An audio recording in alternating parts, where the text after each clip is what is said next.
Welcome, welcome, welcome, everyone. This is another episode of Uncle Garrett and Aunt May. Thanks for tuning in. So glad you're here. Today we're going to have a little bit of fun. We're going to do another bit of role-playing like we're on a date. Well, actually we're going to play multiple characters, and you can decide which are great dates and which are not so great dates. So let the fun begin. Thanks for meeting me. Nice to meet you. Hey, what does a great life look like to you? Well, I have been working in the law firm for a few years and so far has been very successful.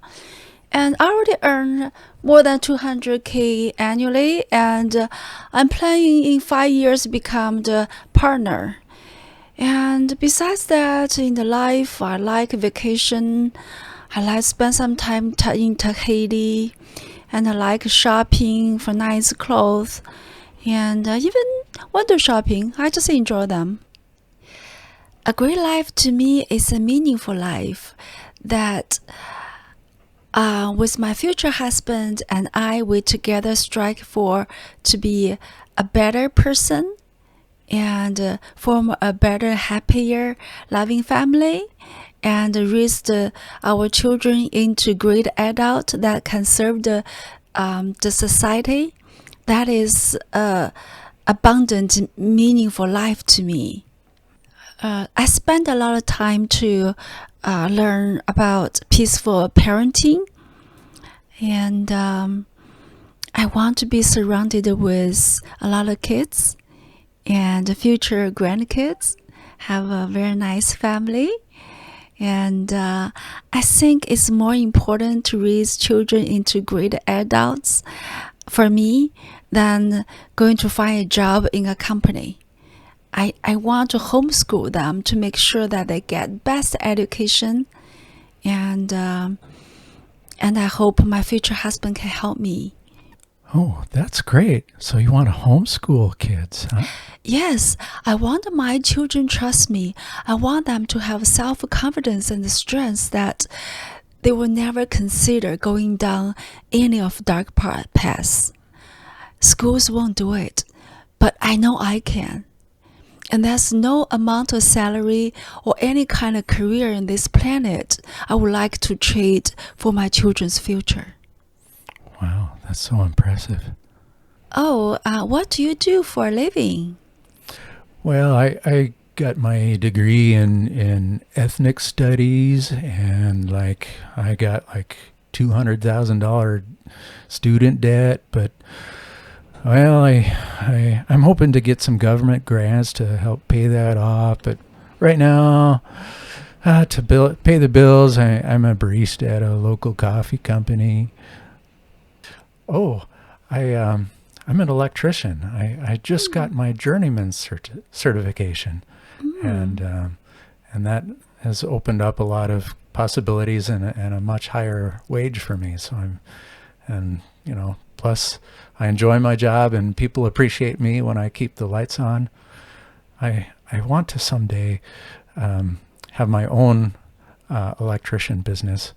So Wow. I've been studying books on opening and managing your own business, and I have a mentor who's kind of guiding me on it, so I'm getting in position to be able to do that in the future.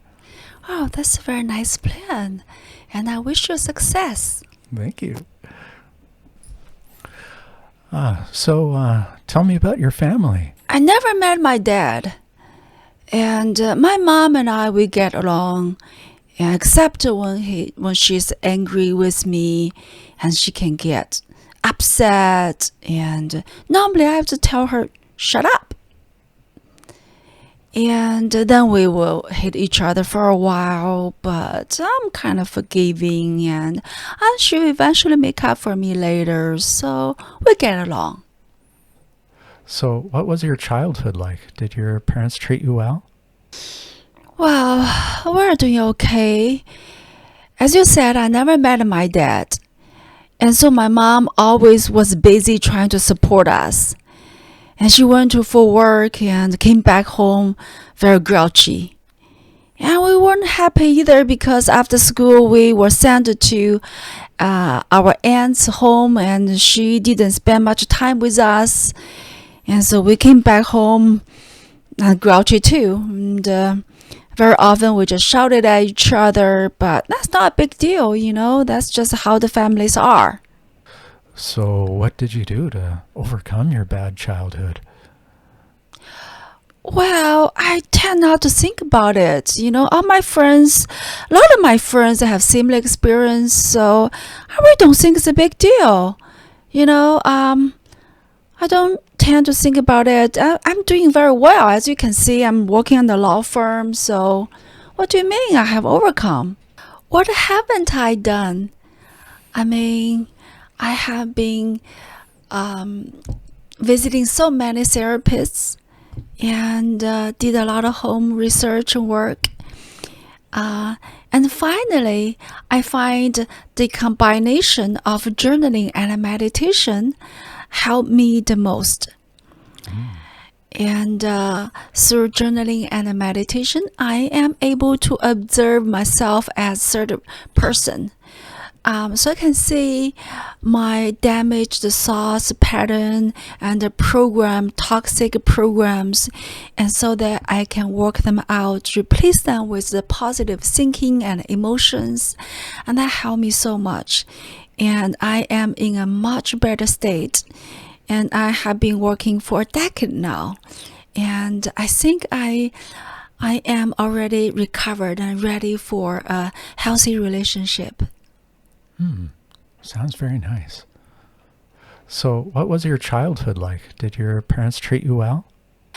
My parents, they really love all of us. My dad used to bring us to play football and spend some time to have game with us. My mom loved to cook not very nice food for us. So the whole family, when we're getting together at the dining table, that's so much fun.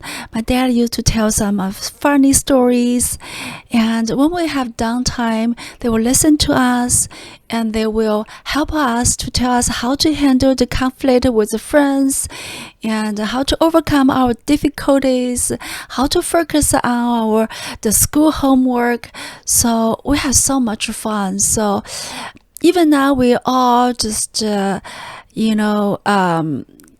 stay at home anymore, but we just always want to go back, have a family time with them. It's just so much fun and happy when we all get together. Wow, sounds like you're so blessed to have such a great family. Yes, I am. Compared to a lot of friends I have, I know I'm very grateful. I'm very blessed. Yeah. So I have a question for you. When do you think it's appropriate to have sex in a relationship? As soon as possible. Really? Oh, no, I'm just kidding. I think, when two people love each other, it's a good thing. That's a very good question. You know what? If any of us have sex before it's time, especially women, you double your chances of depression later in life. Wow. If you have sex before it's time. Wow. Plus a great risk of becoming a single mother and all the problems that come with that.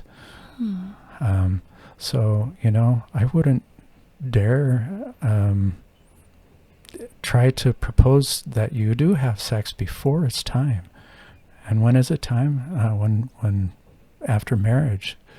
Because if we save sex till marriage, we join a group of people who report the most satisfying sexual relationship of all. Much more satisfying and happy than people who have quote-unquote free sex in and among themselves, before marriage or outside of marriage. I do like your idea because I do see my friends, they switch from boyfriends to boyfriends and they don't seem happy. And I also don't like to be pushed to get into sex. So I like your proposal. Yeah. Well, and I'm at the very similar risk too. And people, if they have sex before and outside of marriage, they lose their ability to bond with each other because they're training their bodies and their minds to ignore the bonding effects that sex provides. So I want to save that for the best. Yeah, just like the children test with marshmallow, right? Save it for later for the greater success. Yeah, the marshmallow test. Yes, I like that. What are your best virtues? Oh, you mean like the virtues that the nuns used to talk about? Oh, yeah, they were such hypocrites. Hey, do you want to see some pictures of my speedboat? No.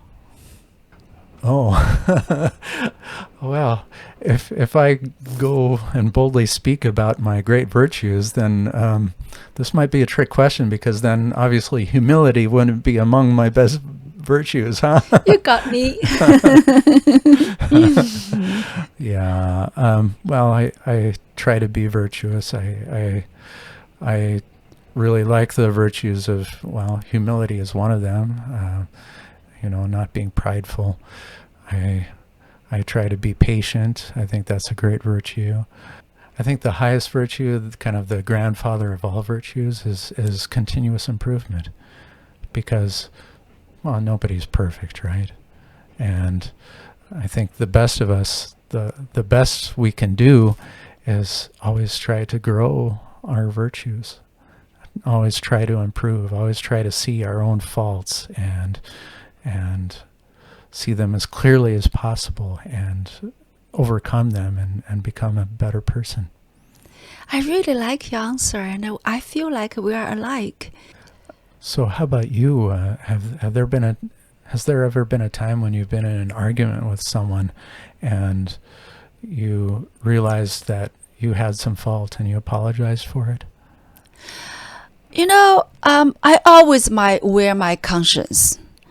So I don't really have any problem, and I won't say I'm always right, but I really make mistake, or because I'm always being I think I'm nice and kind and I wear conscience, so yeah, hardly ever make any problem. So can you give me a specific example when you apologize for something? Well, let me think about it. Wait a minute. Why you ask these questions? Are you looking for a woman that is soft and easy to manipulate? Huh, I have to tell you then. I'm a strong woman. I won't date with any manipulator. So how about you? Has there ever been a time when you've been in an argument with someone and you realized that you had some fault and you apologized for it? I'm always happy to apologize if I made some mistake or flaws, problems, and especially if because of me, the other people's feeling got hurt. I always make a very sincere and comfortable apology to make up for it.